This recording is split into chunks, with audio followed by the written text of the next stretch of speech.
Ladies and gentlemen, look at this beautiful motherfucker over here. I brought Miro on with me, and actually, Miro's got a pretty amazing story because, he's been through the grind. And we were just talking about a little bit off air that in November, our man over here just had his first $100,000 month and scaling and all those kind of mindset issues. And I see a lot of times this is a thing that comes up in our whole agency world is people charging $300 to $500 a month and trying to get it to that $100,000 level. And as you know, Miro, that is bad math. That is never going to work out. So, firstly, let me just say, Rosilla, it's awesome to have you here. Let's get the high fives out of the way. Yes, high five, brother. Thank you for having me.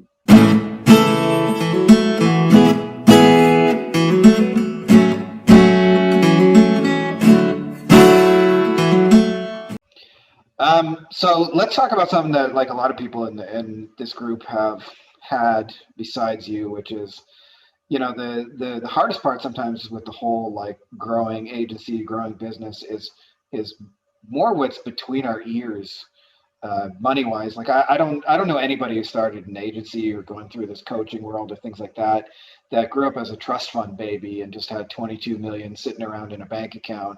Almost always we grew up poor and middle class, and I know that was kind of a big influence on you back in the day, and you've kind of broke free from some of those limiting mindsets. I would love for you to share a little bit about what that transformation looked like for you and how Yeah, somebody else might do the same.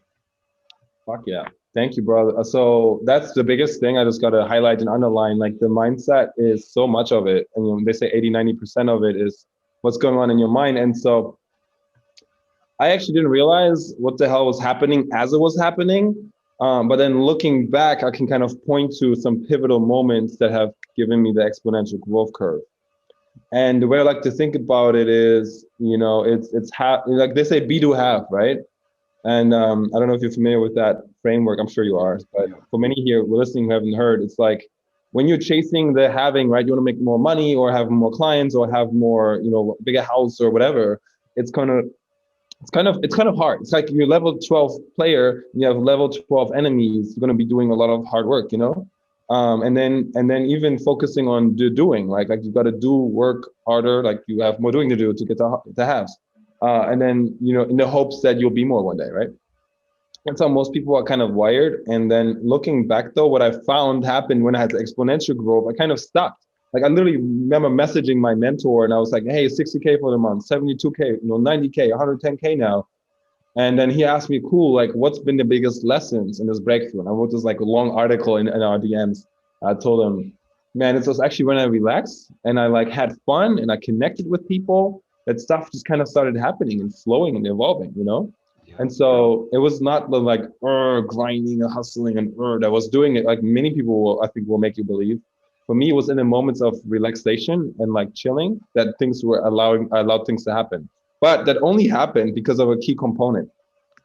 That's the being before the doing and the having, right? So kind of like an apple tree. If you are becoming an apple tree, no matter what you do, you're not going to produce lemons. It's not going to be a lemon. You're going to create an apple. And so same with being an incredible agency owner. Like if you're just really skilled at your craft and you just like become a master, yeah, and you think of everything as practice to your mastery, you're going to produce some incredible client results. That's just like it comes as a byproduct of being amazing at what you do. And then what happens is you kind of become, and a big part of it is self-care too. And I created a framework around this, and I'll say more about this in a moment. But so you kind of become like the sun. Like the more you focus on your being, the more you become. First you're an apple tree and you create apple, and then you become like a melon, whatever is it, melon trees, I don't know, but you become bigger and bigger and you create bigger results. And then you become like a freaking moon, right? And you produce planets and you become the galaxy and you become the universe and you're like one with all and there's nothing you have to do anymore. And so you kind of become like the sun and you create this orbit around you and people are like magnetized, like pulled towards you. And that's kind of what started happening. And there's a framework that I found, the generational worth trifecta is what I call it. So generational worth, you probably heard about generational wealth, right? Like we all want to have money legacy for our kids and their kids so they don't ever have to worry about it. I believe life is not for working, it's for living, and that's the world that we get to live in now as entrepreneurs. And so generational worth, it actually means like clearing all our little subconscious bullshit blocks on a like DNA level. So like it's, all the trauma and the poverty bullshit stops with me, you know? I may not come from wealth, but like wealth comes from me. And so generational worth it's about self-worth. Like you got to work on your inner, like the inner work, you know, it's the mindset. You got to work on, and then with that, like with my increased sort of self-worth and like no longer having imposter syndrome around who am I to blah, blah, blah, blah, blah. I started hanging out with cooler people like you, right? I started bringing in amazing human other entrepreneurs who like vibing really high without me feeling, who am I to talk to this person? We could actually connect, you know? And then, and so that led to bigger opportunities and like higher quality sort of dream clients who can actually pay for my services. So like it's self-worth, and it leads to a higher level of network, right? And then so now you can serve people at a higher level who can afford it. And so that leads to more net worth. And so I think net worth is, again, it's not about the money in the bank account, but more so who you're becoming. Like the wealth is what you have when everything that you have is gone. You know, right now I have developed this confidence where I can walk into a room of 1,000 strangers or 2,000 or 50,000. I can drop a little speech or whatever and walk away and know, trust that was good. Like that was valuable for them. And like a year ago, I didn't have this. And so I think I just found this rapid growth curve in my own development. It wasn't that I worked harder, you know what I mean? It was just like I found a way in a flow of my own personal development that that allowed me to produce some really cool results. And then I have more confidence and like, oh, it's just like a spiral. Does that make sense? It just went up. So much. And I actually wanted to slow it down because, a lot of people coming to me are looking for, I kind of call it combing the mirror, where they're looking for something external to change how they feel on the way on the inside. And that's, the backwards way of doing it. And so they end up always kind of fighting themselves. And the biggest thing that I see that when it shifts is learning that your agency can be fun, that you can be like relaxed and chilled out. And I'll tell you how I experienced this personally. When I first started, it was like if a client showed any interest at all, and there weren't very many of them in the beginning, I would like write this long, overly formal custom proposal, and I would not be myself. And I would say, dear prospective client, thank you for our meeting, and blah, blah, blah. Please see the attached proposal. And then I would chase these people with very formal sounding things, and I was never really being myself. And people don't believe me when I say this, but it's really, really true. Like my agency clients that I have now, like I say things to my agency clients, like when I message them, I go, "What up, motherfucker?" Or I Yep. send them things like I have one client I talk to only in the voice of the Macho Man, Randy Savage. Like we both grew up watching '90s wrestling, and so we Mm-hmm. relate on that. So I'm like, "Ooh yeah, Elizabeth, will you marry me?" Right? And he's like, for him, he loves it, right? Because we grew up on there, and we have that same point where we connect.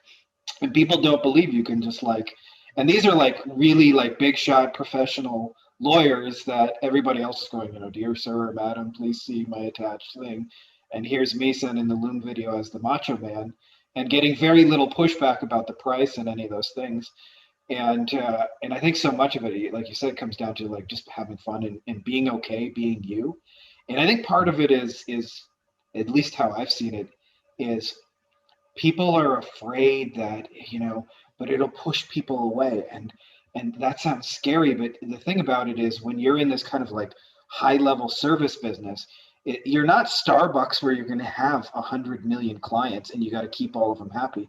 You're going to have 100 Dude, maximum, right? So they might as well be 100 people that you really like and you really vibe with, and give yourself permission to put more of you out there. And so dude, I'm stoked that you found that. I would love to hear yeah, anything you want to add to that. Just go dude, for it. yes, you're so on it. Like I will say to this, like I have a surprising small client list. You know, I made 100 grand with like 8 clients. And the reason that worked is because I was working with six people through my like 90-day accelerator, and they just legitimately 10x their investment in a really short amount of time. And then they're like, "Fuck it, where do we go from here, dude? I didn't think that was possible, you know." And then it's like, "Well, you want to do it for 6 months?" And they're like, "Yep," and they're all re-signed suddenly, So now they're all suddenly signed up for the next thing, and yeah, and it just went up. And so now we're about to go do the same thing. Now many of them had exponential results again. And so that's the thing, like, people are so about like worried about like getting clients, when really it should be really about like, okay, getting clients results.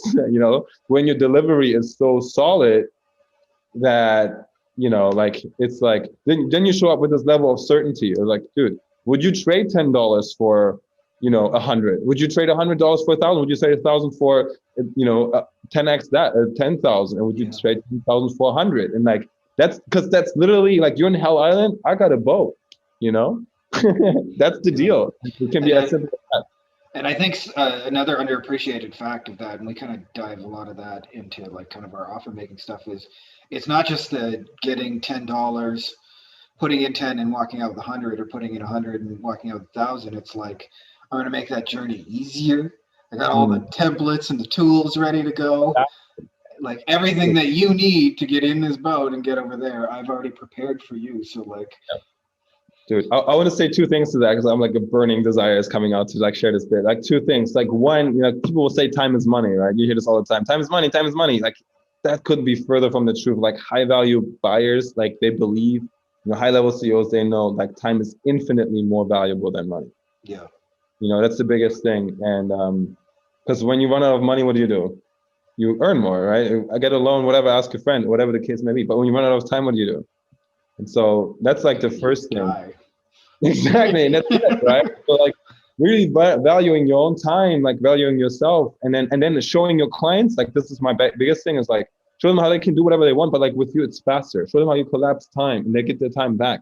You Yeah, know, all the CEOs hire employees, you know, six-figure salaries and stuff, so they're buying their time back. You know, yeah, that's not like poverty mindset is like time is money or like doing things themselves, mowing the lawn yourself so you can, you know, save the money. yeah. That's poverty mindset, you know.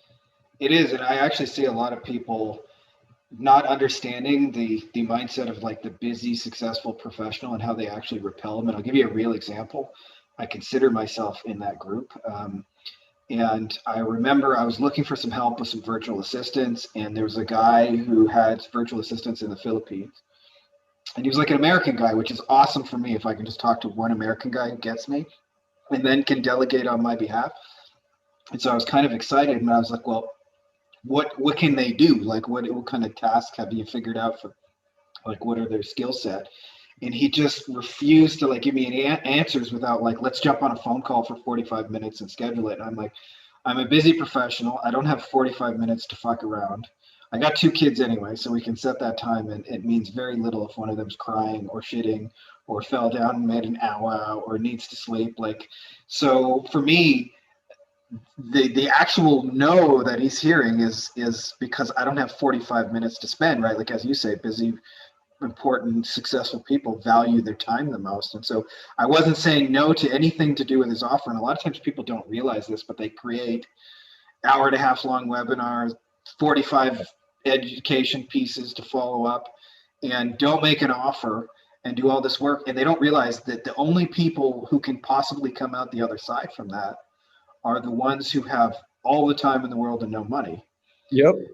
And so like you're like literally speaking to the brokest, and there's nothing wrong with being broke, but like I wouldn't build a business around broke people. Like if you want to help broke people, No.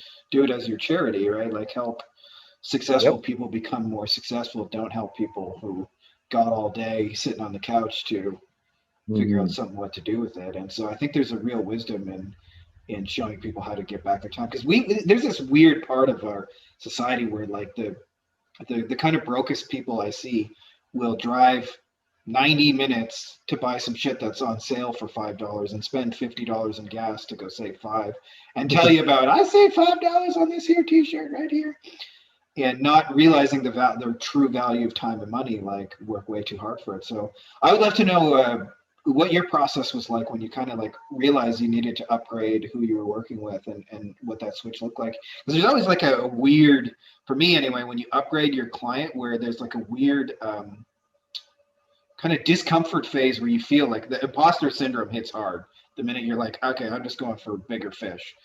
And Brutal. Like everybody who's going through that time right now, like so much love to you. It's so uncomfortable. It's like it feels like okay, it's a number of symptoms there. Like one, it's like you're in a clam, like you know, a crab is outgrowing its clamshell, so it feels like pressure, you know. yeah, But it's good, you know. That needs to happen. And then you know, a lot of times I mean, I think there's the two types of clients, you know. There are the types of clients who tell them, hey, you know, this is the cheapest it will ever be. I'm going to be raising my prices. They're like, oh no, I want discounts and I want cheap. And wow, it's like, well, you want the cheapest, you don't want the best. If you want the best, you don't want the cheapest, you know? And so for me, it was rather, I'm going to say easy, because I could say, hey, I invested $150,000 in my personal development and education in the last 2 years. I'm going to continue to give you 10x results. And currently you get this result. Now you're going to get this result at the new price if you choose, right? The right kind of clients, people I'm working with, I raise my prices. They go, yes. Like I literally remember talking to one of my clients and I told her it's like 16K for 6 months. She's like, okay, that's it. She's like a little disappointed, you know? She was like, she was like, I want a coach who's charging like 50K or whatever. I was like, okay, that's coming. I got it in the works, you know? She's like, well, let me know when that's out. She's like excited about it, you know? So the truth is you actually can have clients who love to buy, you know, premium. They prefer to buy premium because they also know that, you know, a lot of times when you buy cheap, you buy twice. And so I would say, like, if you're sort of scared about it, you don't have to know. That's the thing. You don't have to know that it will work or how it will work. All you got to do is trust the process and make the offers. Because like the truth is, I don't care who it is, right? If you create like I love to do virtual events, create like a virtual event. And this is not, I don't know how this applies for agency owners. It may be a little different, but like if you create like a virtual event, even for agency owners, right? And you get like 97 people to come and pay, 10 people to come and pay you $97, so buyers, right? To be there with you, to learn something from you, have their minds blown. You give them 10x the value. They'll feel like, shoot, I should have paid you 100. I should have paid you $1,000 for this. Then some of them are going to choose to continue working with you if you make them an offer, and then having a 3K, 5K, 10K offer on the back end. Some will, some won't, but like you do that enough times, somebody's going to buy. Same with ads, right? Yeah. So if you just focus on the math, I think if your emotions don't help you in like supporting you, like come back to the data and see what's actually happening. Because literally, I would feel all of the time that, oh, I don't know what the fuck I'm talking about. Who am I? I'm a piece of shit. And like, I'm not good enough at doing business to help the next person with their stuff. Yeah. You know, that happens to me all of the time. But then when I look at the sort of data, right, whether it's looking at my testimonials, well, this person was there and now they're here. That's a fact, you know? So I would invite people to look at the facts. Like, what do you have certainty about? You know, not like, hey, I believe I can help this person, but like, hey, I know for a fact my client Nick went from, you know, struggling in, you know, 10K a month to, you know, having $1 million a day, you know, something like that, right? When you like, what do you have certainty about? And just, it's super easy to look at your testimonials and list your accomplishments, everything you've accomplished in your life so far. It's super easy to do. It's also super easy not to do. But when you do it, you have the confidence and you show up like a rock star. And when you don't, yeah, you know, and I think the biggest thing in terms of like not enoughness, and I'm totally on a passion right now. Go for it. It's like not enough is like the biggest disease in the world. That idea, right? Yeah. And the truth I'm is, not ready. I need another course, certification, or training. yeah, fuck that. The truth is, what you focus on expands, you know? And so if you start every day with like, okay, like, what am I grateful for? What am I celebrating? My coaching calls, I always start with, what are we celebrating right now? And I don't care how bad the day was. What are you celebrating right now? Because I don't care no matter how small, there is something to be grateful for right now. And the truth is, I also met a guy who's like a real estate investor, literally, Frankie Finn, $1 million in the bank. Dude has $1 million in cash in the bank. And he tells me, I'm working 16-hour days. And it's like, not enough. I'm like, okay, that's crazy, dude. Yeah. He's like, it's not enough, you know? Totally. So like that is the ultimate success, the ultimate failure, right? Success without fulfillment. And it's super easy to do, like just like having appreciation in your life. Anyway, that's my passion, and thank you for coming to my TED Talk. Love it. When you get to TED Talk, I'll be in the front row throwing tomatoes at you and heckling you. Just so you know.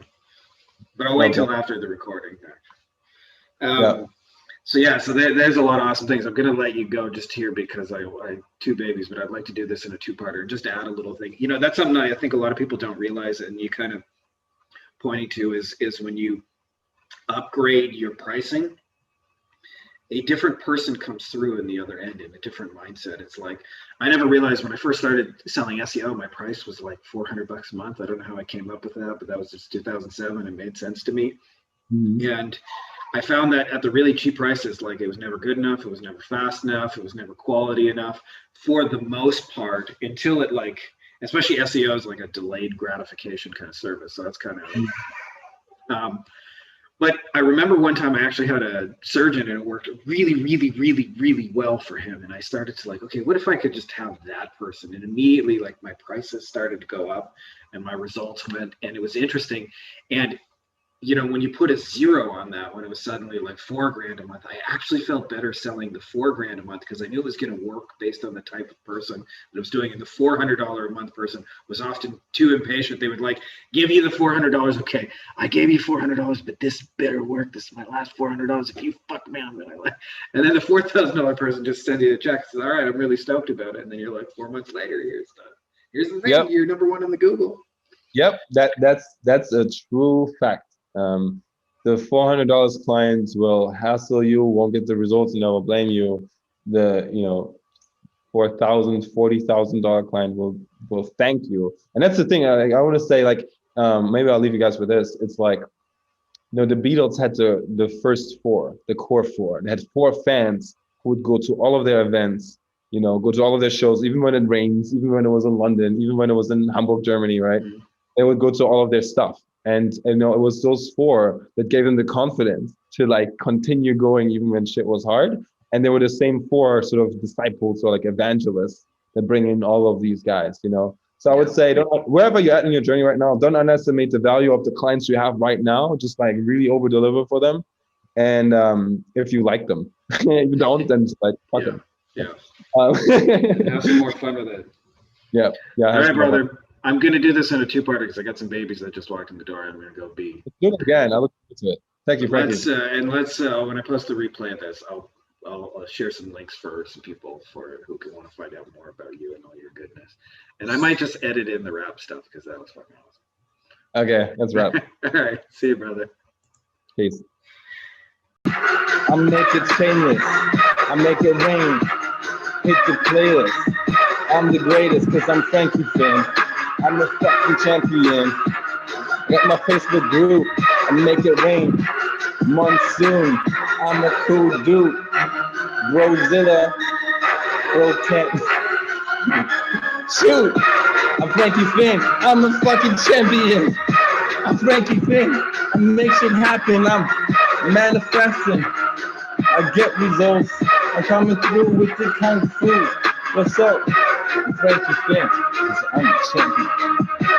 Frankie Finn, because I'm the fucking champion. I make the ladies quiver like babies.